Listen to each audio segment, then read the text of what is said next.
Assalamualaikum warahmatullahi wabarakatuh. Welcome to my channel, Avraham Niriano, Learning is Fun. Pada kesempatan kali ini, kita akan belajar tentang kimia dasar. Sebagaimana kita ketahui bahwa ilmu kimia merupakan satu kajian tentang komposisi, struktur, dan sifat materi, serta perubahan yang terjadi pada materi. Komposisi atau susunan zat menyatakan perbandingan unsur yang membentuk zat itu. Contohnya air dan metanol. Nah, air dan metanol adalah suatu materi.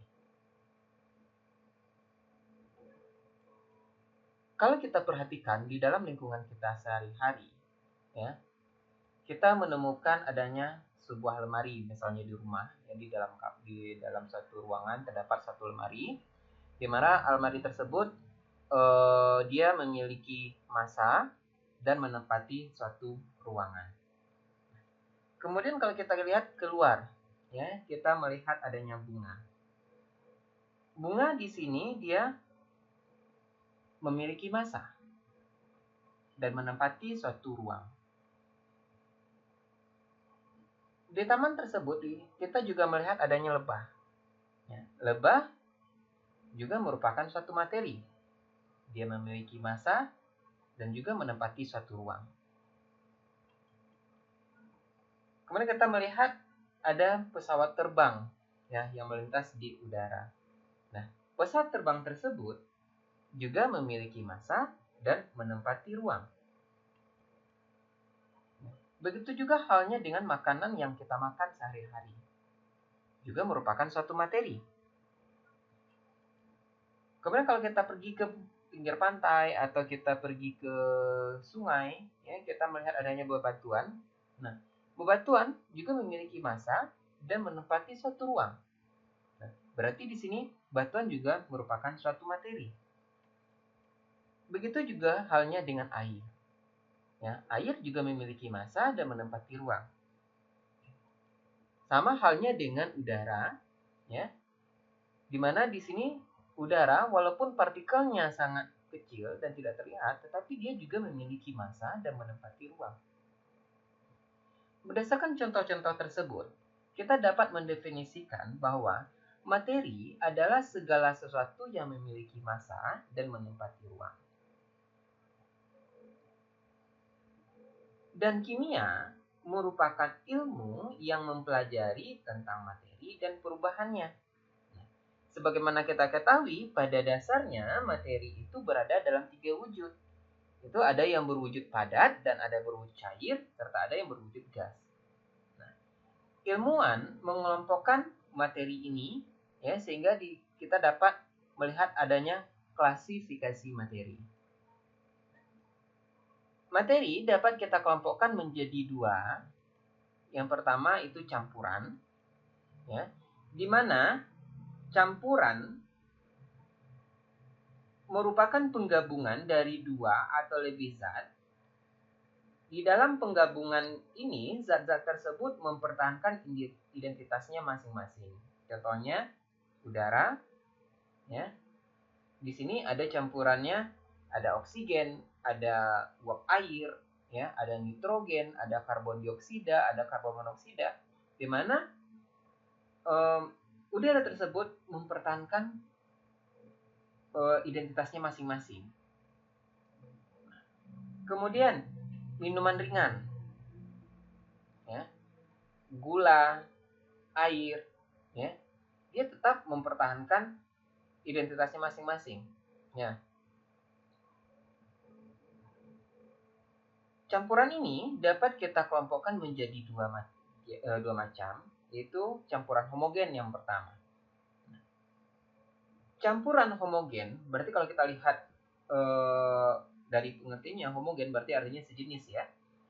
Penggabungan 2 zat tunggal atau lebih yang semua partikelnya menyebar secara merata sehingga membentuk satu fasa. Yang disebut satu fasa dalam hal ini adalah zat yang sifat dan komposisinya sama antara satu bagian dengan bagian lain di dekatnya. Contohnya, kita membuat larutan gula dengan air.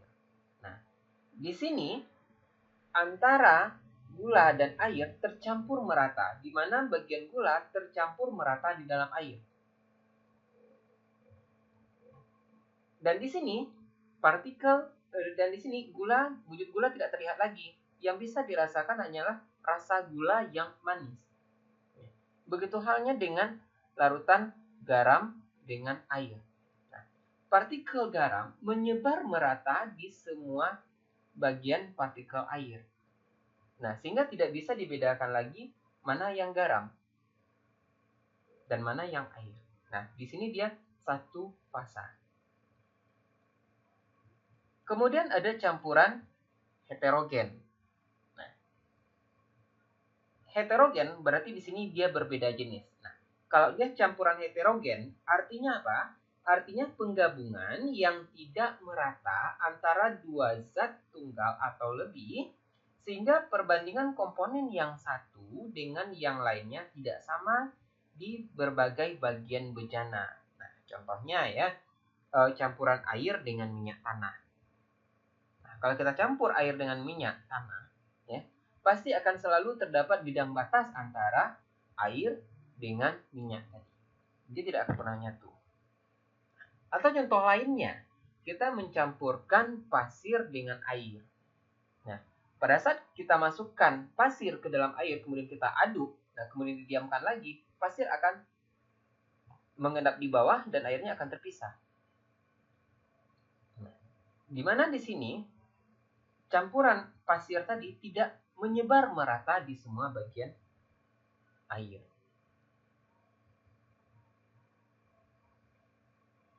Selanjutnya, itu zat murni.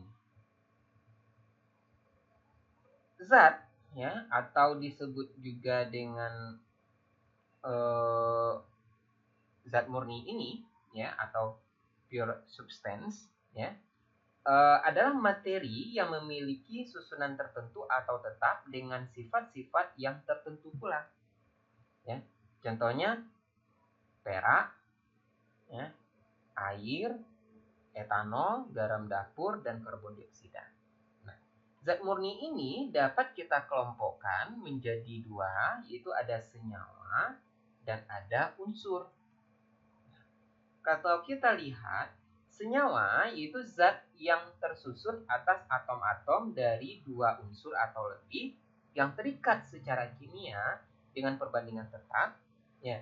Sehingga di sini apabila dia sudah terikat menjadi satu senyawa, dia akan berbeda sifatnya dari sifat zat aslinya. Misalnya, ya, hidrogen dengan oksigen, ya, bersenyawa membentuk air. Oksigen yang mudah terbakar dan hidrogen yang mudah terbakar, ya, kalau dia bereaksi itu akan terjadi ledakan. Pada saat dia bersenyawa menjadi air, ya, sifatnya tadi adalah dari awalnya gas, ya, kemudian dia memiliki tiga wujud, yaitu wujud gas, padat, dan cair. Ya. Itu air. Ya, dia bisa mematikan api. Sementara oksigen yang sifat awalnya adalah sebagai bahan bakar dalam suatu pembakaran. Sedangkan unsur itu suatu zat yang tidak dapat dipisahkan lagi menjadi zat-zat yang lebih sederhana secara kimia. Nah, berarti unsur adalah suatu zat tunggal. Nah, contohnya di sini ada emas, aluminium, besi, dan lain-lainnya. Nah, unsur dapat kita kelompokkan menjadi dua macam pula, ya. Ada yang logam dan ada non-logam. Nah, untuk pembahasan selanjutnya nanti kita bahas secara khusus tentang unsur ini. Nah, sekarang kita akan membahas khusus tentang campuran terlebih dahulu, di mana di sini karena dia sebuah campuran, ya, tentu di sini komposisi campuran ini tidak tetap, ya. Nah, oleh karena itu susunan zat dalam campuran dinyatakan dalam kadar zat yang membentuk campuran. Nah, pada kesempatan ini kita akan membahas bagaimana menghitung komposisi campuran. Yang pertama kita lihat itu tentang persen massa. Persen massa itu dihitung dengan cara seperti terlihat pada rumus ini, itu massa komponen dibagi massa campuran dikali 100%. Nah, konsepnya di sini adalah campuran. Satu zat bercampur artinya di sini ada zat terlarut dan ada pelarut. Kita lihat contoh soalnya seperti ini. 20 gram natrium hidroksida dicampur dengan 80 gram air. Hitunglah kadar natrium hidroksida tersebut. Di sini kita lihat massa komponen itu massa dari NaOH, yaitu 20 gram. Kemudian massa campuran itu massa dari NaOH ini ditambah dengan massa air. Nah, jadi 20 gram ditambah dengan 80 gram. Kalau kita masukkan ke dalam rumus ini, ya, persen massa itu massa komponen per massa campuran dikali 100%. Nah, di sini persen atau kadar dari NaOH itu 20 gram. Di massa komponen kita masukkan massa NaOH. Dibagi dengan massa campuran, itu 20 gram ditambah 80 gram dikali 100%. Nah, sehingga di sini diperoleh 20 per 100 dikali 100%, didapatlah kadar dari NaOH tadi adalah 20%. Untuk pemantapan, ya, dapat Anda cobakan, ya, contoh berikut ini. Ya, yang perlu diingat adalah konsepnya bahwa campuran adalah zat terlarut ditambah dengan pelarut. Ya, jadi persen massa sama dengan massa komponen per massa campuran dikali 100%. Ini konsep yang harus kita ingat ya. Berikut muncul pertanyaan. Apakah arti larutan glukosa 30%? Berdasarkan konsep ini ya, zat terlarut ditambah pelarut. Artinya di dalam glukosa 30% ini, ada zat terlarut itu berupa glukosa dan ada pelarut. Nah, pelarutnya di sini berarti air, karena dia berupa larutan. Ya. Nah, di sini artinya apabila kita asumsikan dalam 100 gram larutan glukosa 30%, ya, 100 gram, kita umpamakan ya, 100 gram larutan 30%, ini terdapat yang pertama 30 gram glukosa dan pelarutnya air itu sebanyak 70 gram. Oke, kenapa demikian? Nah, kembali ke rumus tadi. Persen massa ya, coba dihitung ya, coba diambil alat tulisnya ya. Persen massa kita di sini larutan glukosanya 30% ya. Kita cobakan, Anda cobakan masukkan 30 massa komponen 30 gram dibagi massa campuran. Berarti 30 gram ditambah 70 gram 100, 30 per 100 dikali 100%. Didapat 30%. Baiklah, untuk pemantapan bisa dicobakan latihan ini. Ya. Ada 3 soal yang bisa dicobakan. Yang pertama, ke dalam 150 gram air ditambahkan 50 gram NaCl atau disebut juga dengan garam. Ya. Hitunglah kadar atau persen massa dari NaCl tersebut. Nah, ingat ya, konsepnya tadi ya, kadar atau persen massa sama dengan massa komponen per massa campuran dikali 100%. Kemudian untuk soal yang kedua, berapakah massa glukosa yang terlarut dalam 200 gram larutan gula 30%? Nah, berarti ingat tadi konsep tadi, ya. Persen massa sama dengan massa komponen per massa campuran dikali 100%. Nah,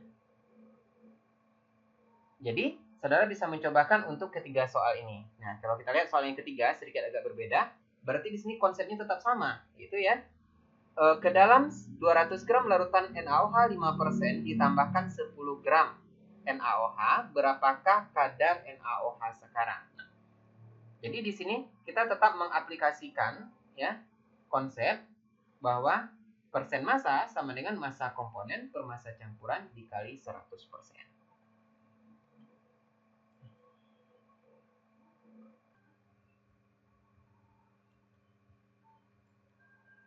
Terima kasih atas segala perhatiannya.